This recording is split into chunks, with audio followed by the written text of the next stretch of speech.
mother used to wake up bright and early every morning, right before the sunlight would hit the earth, before the birds would chirp, before the early bird could catch the worm. Fellow Toastmasters and guests, my mother was the most amazing gardener ever. She loved her garden so much, she forgot about us. One day, that favor came back in return. She taught me a secret. She shared a secret with me. She told me how she could make her garden the most beautiful garden that anyone has ever seen. She looked at me. I looked at her. She said, Jaime, do you want to know my secret? I said, yes, I do. She showed me. She walks up to her roses. She speaks to them. She waters them. She tells them how beautiful they will be. Look how precious you will be. Look at all the potential you will have. And she tells it to all of her roses, even the ones that are about to die. And she brings them back to life. And at that moment, I didn't want to be a gardener. But I wanted to do that for people. I wanted to do that for humans. You see, I love humans. Some are much easier to love than others.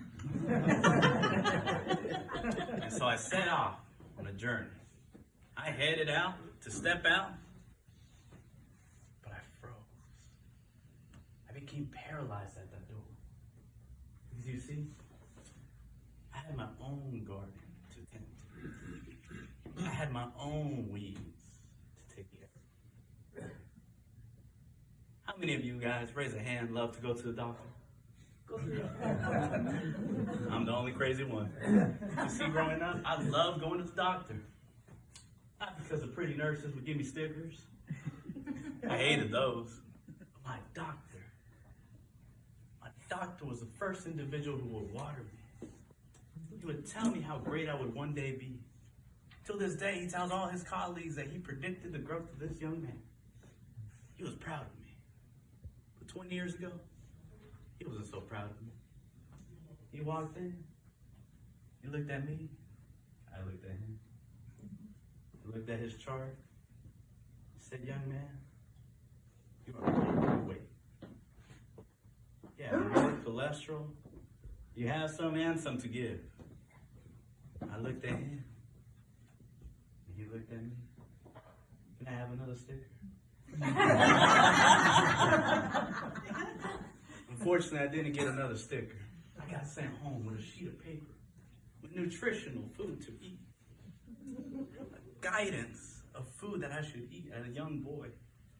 I was in my kitchen and I knew what to do. Grab my cookies, a cup of milk, swivel that cookie in there. But then my father walked in. I looked at him. He looked at me. That's why you will never be the man that you need to be. That night, I went to bed, disappointed, shameful, because these thoughts haunted me. And I remember what my mother would do. My mother would look to her roses. She would speak to them. She would take away the weeds. She would prune away the leaves that served the rose no more good. So that night, I began to think about all those shameful memories of being in the classroom and being in a big black hoodie during the summer, hiding my body. It literally read bum on it. I don't know what the bum stands for, but apparently that's what the brand was. I don't know why it worked. But I was thinking about those times when your young student would say, go ahead and drink it. It's low fat.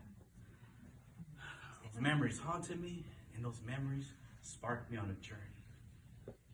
That year, that night, it was a long 10-year process. But I started running from block to block, doing push-ups in between my commercials, in between my homework sessions. I learned, I pushed forward. It wasn't easy. Then it got to the point where I got into sports. Sports were rough. They're really rough.